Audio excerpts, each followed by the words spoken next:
welcome back to Business AM.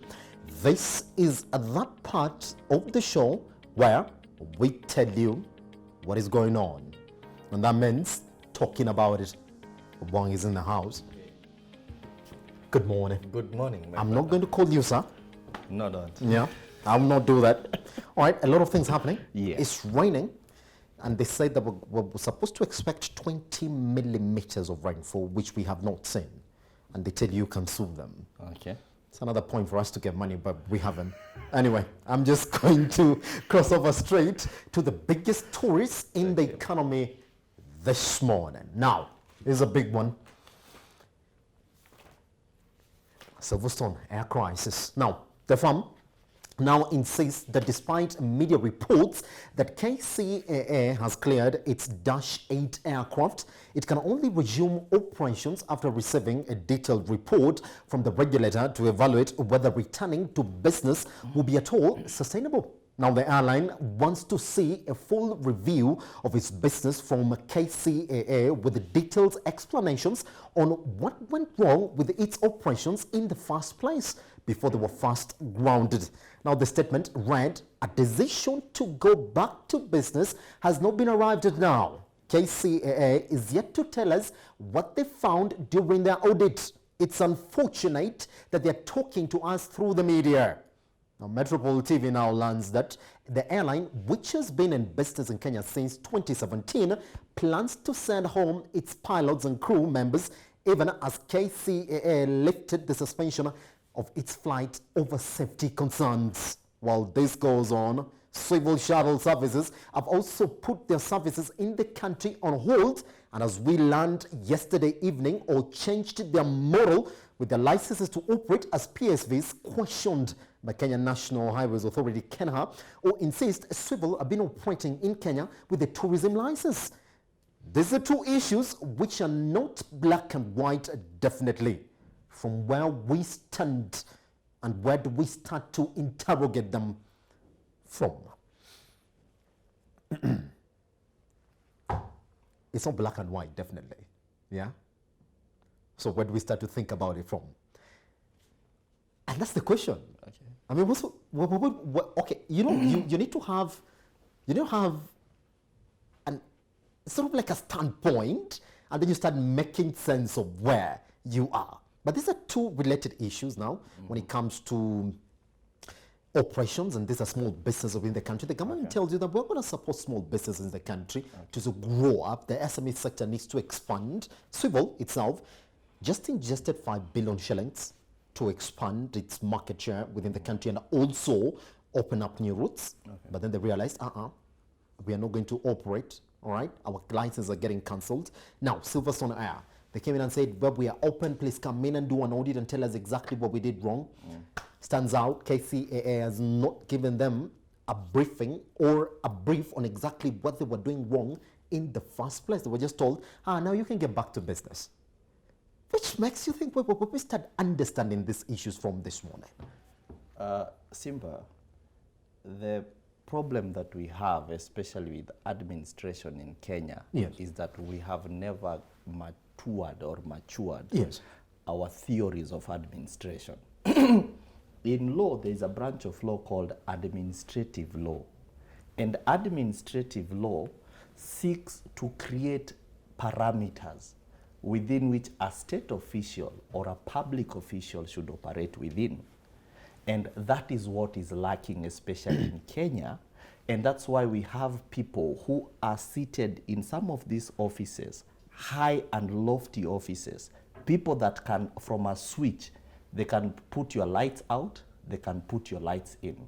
And the reason is we have never checked them in as far as theories of administration is concerned. And that is the reason why everyone is arbitrary. I will decide, I don't like your suspenders. Guess what? Your license is cancelled. Why? Because I don't even need to tell you why your licenses are cancelled. I'll tell you that's within my jurisdiction to cancel your license. And it's the same thing that even happened with KEBS. The other day, Kebs from nowhere says that we have Given a green light to banned, yeah, isn't it? so to yeah. speak. We Or have they- banned yes. these brands. And they came back then again. the other day, they're saying, no, the two of them. between the ban and now, these people have come and they have reinforced Yes. their processes. So the question is, at what point did they reinforce? Ever since the ban up until now, Yes. I've been going to the supermarket and the brands are still there. So that is the question that we need to have. That even in this time, even as we are growing our civilization, and even as we are growing jurisprudence, Yes. and even as we are growing governance and practice and best practices, the problem that we have, especially with state and public officials, is that state and public officials operate as though they are not checked. Now, for the sake of just enlightening your viewers this morning about administrative law. Administrative law deals with two things. When a public official expresses themselves on a matter, especially the issues of cancelling licenses, it's not a simple issue. It's something that one license can affect 100 lives. One license can affect a huge aspect of our economy. So whenever someone goes about and you sit at at a public office, the question that normally people ask are two questions. The one question is, do I have the question of law in that matter? The question of law is, has the law donated to me authority to express myself in as much as licensing and air safety is concerned? Do I have that prerogative? Do I have that jurisdiction? Do I have that discretion to apply myself on matters this? Yes. Then the thing is, the law has donated that power. What is really lacking is when it comes to questions of fact. What facts were in play when Silverstone licenses were cancelled? And have those facts changed? At what point did they change? And who can validate that the facts had changed? To the extent whereby a state or a public official expresses themselves on questions of fact, more often than not, we see they look at, that is the area of my discretion. And that is what is killing, especially practice, administrative practice, and administrative good practices in Kenya and the rest of Africa.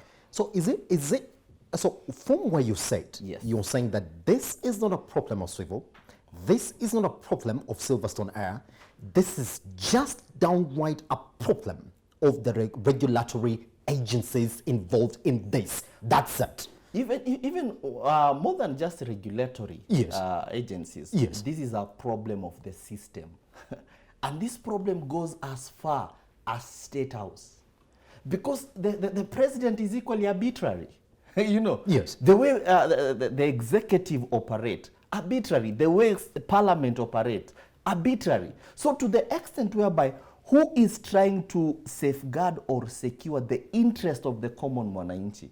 Because if you can just unilaterally say that today I've revoked your licenses, so which means I've actually barred you from even seeking redress. Yes. Where will you seek redress from? I'll go to court. Courts will ask, is that area of their mandate? Are they mandated to revoke licenses? Yes. To that extent, then they are right. But the problem that the courts will not really deal in is in the question of fact. What facts come into play, especially when Swivel, a multinational, comes Yes. into this place? You wouldn't imagine that Swivel would operate as a border rider, you know. So which means there are certain boxes they had to check. So at what point did those boxes change? And these people have been in operation now for close to 1 year. Yes, yes. So at what point? Who was sleeping on the job? And if no one was sleeping on the job, then at what point are we trying to ambush people with conditions and with regulatory frameworks that do not exist? And that's why I'm saying that as a country, we really need to talk hard, and we really need to ask those people that are formulating some of these theories of administration that it is high time we formulated administrative theories as far as government practices and service delivery is concerned. Last on this. Okay. Your president, our president, Yes. the other day just Yes. formed a task force Yes. that was supposed to tell him exactly why are SMEs not ticking. Mm-hmm. It's an extension of the question why are Kenyans broke. Actually, just wants to understand. Okay. Don't you think, therefore, that when these businesses come into this country and create employment, when Silverstone Air says, well, I think the next step for us, because we cannot actually keep on running like this, is to close our venture in the country and send home flight attendants and pilots. Yes. When the government or when the big man is telling, can you tell me exactly what's going on? Why are SMEs not, ticking? And Is it not okay for him to come and actually push now these agencies to make everything in terms of the operationalization of the environment? It should be clean. It should be clear. It should be straightforward. I wish I could donate consulting services to the president. Yes. You don't even need a task force. You just need to ask me, what's going on? What's the problem? And I'll tell you, President, you are the problem. Your policies are the problem. Your programs and initiatives, these are the problem. Yes. You as an individual are the problem. Yes. Because even as now, the president cannot come back and say that, hey, you guys come and advise me on what the SME sector is lacking, when the president actually caused Parliament to repeal Very much. Right on the interest rate cap. Yes, yes. So the problem that we have is the environment is not conducive. The reason why I'm saying the environment is not conducive Yes. is that the public sector is trying to compete with the private sector. And I can tell you for a fact, Silverstone had started to cause some jitters within some circles. And so because people have ease of access to people that control powers that be. And that's what any business entity that is in a space that they're trying to compete with public institutions, more often than not, they get checked. They get checked. And he has the answer, hopefully. I mean, everybody would like to think so. He has the answer. The president. He has the answer. The answer is him. He doesn't have the answer. The answer is him vacating. Now, here's another big one as well. Now, there's a question that we're asking you this morning, and the facts are there. The facts are on the table. Is the state overlooking the law to get money from citizens? It's now clear that the government is under pressure to fund an ambitious 3.13 trillion shillings budget with ever-fading tax revenues. Now, the economy has witnessed Treasury bypassing crucial laws, regulations, and constitutional decrees to balance its books. Of note is how the Treasury has now been accused of flouting some of the provisions of the Public Finance and Management Act, while Kenya Revenue Authority (KRA) is in the spotlight for trampling on due process by now requiring companies, number one, to affix excise duty stamps on excisable goods, despite the issue being before the courts, with some of these companies writing directly to the president for help, as seen by the Alcoholic Beverages and Manufacturers move to write to the president in the wake of the Finance Act 2019. Now, the Treasury has also threatened to stop disbursement of funds to counties that under law are self-governing, and if they fail to settle pending bills, with the latest damning report of how CDF has not been dispersed to most of the counties, with the few that have received it yet to get it in full.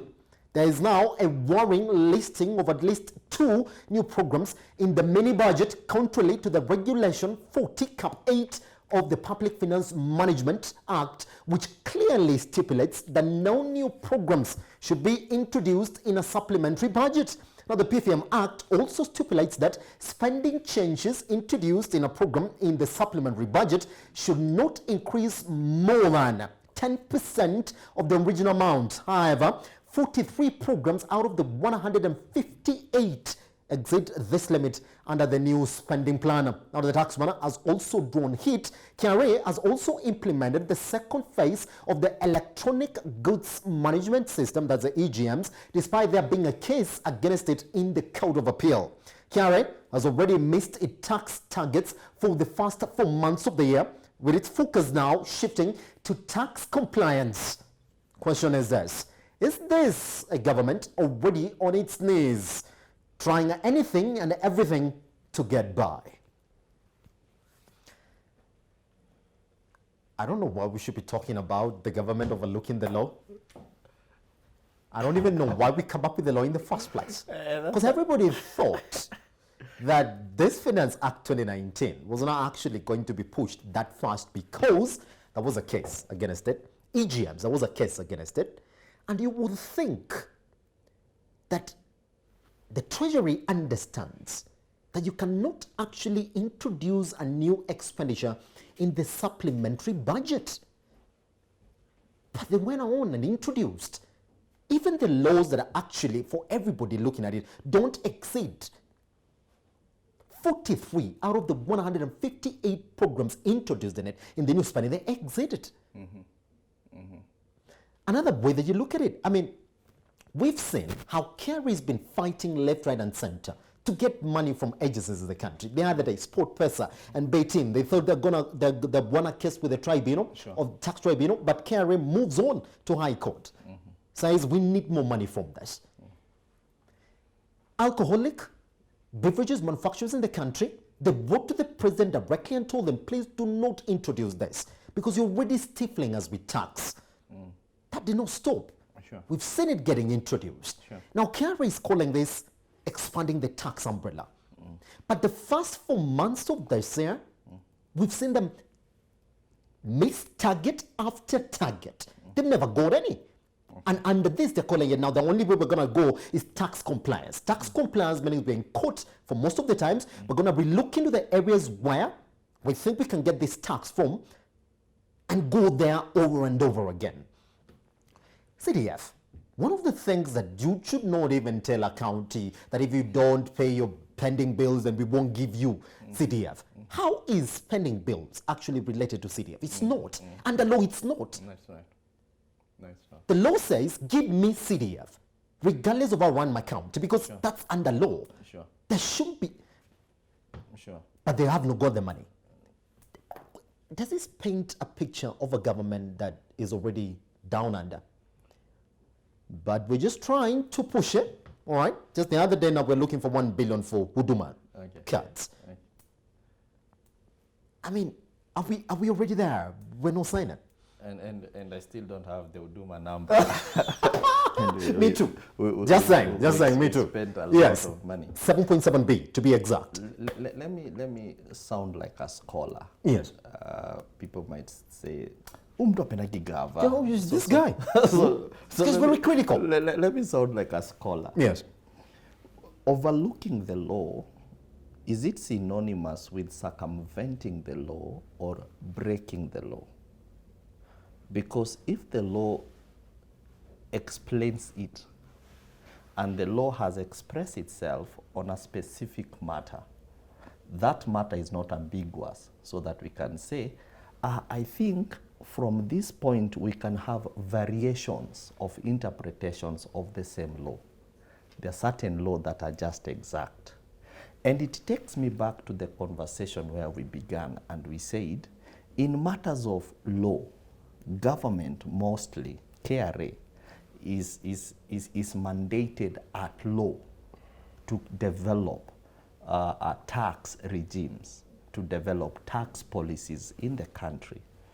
The problem is when we want to attach that provision of law with the operation, factual operation that is not codified in law, that is the gray area. And so they will say it's well within our mandate. The problem here is, how do you check the motive of the individual? How do you check the thrust? What informs your thrust? What informs your going? How you are going about it? And so as at now, the entire maze is a point whereby we are not actually in tandem with what we are. Service delivery is what are we doing in the best interest of the people. Yes. So if in the best interest of the people, we need to cut down on our programs, we should cut down on our programs. Because at the end of the day, the programs do not stand suspended ubiquitously somewhere else. The programs are meant to serve the interest of the people. Yes. So if I'm having 43 programs and all these 43 programs have exceeded their limits, the only rational thing that a rational human being can do is to advise the presidency. Because the presidency, as at now, is the one that is trying to champion some of these programs in the name of my legacy. And there's a time I told you here that if I'm living and if I'm serving people, if you try to ride a bicycle, when you're trying to look at the rear view mirror, you will crash. And that is what the president is doing, because the president is so much engrossed with looking at the rear view mirror. After I am gone, what will people remember me for? Yes. So that one eats up a huge part of his rationale. That, to this extent, do we really need this? Do we really need to construct that railway line that no one else is using? There's a day, there's this railway line that goes all the way to Ngong, yes. somewhere in Ngong. Yes. And the guy said, no, I would rather not. Why? Because if I use this railway line, it's like doing the same trip thrice. So who informed that? Was it just a project that was put in place for people to siphon resources? Or was it a program that was not thought out? And that thinking out, yes. that process of rationalization is what is called the questions of fact. And the questions of fact as at now is, in us going over our mandate, there's no problem. The president is the head of state and is the head of government business. That one we have no problem. But when it comes to issues of fact, how you are going about carrying out your mandate as the head of state and the head of government business, then you're asking yourself is, to this extent, this thing that I'm thinking of pursuing, this line that I'm thinking of pursuing, yes. in as much as posterity, and if we are looking at it 50 years from now, we might say, by the way, we'll need it, but you're asking yourself, as at now, can my people burden?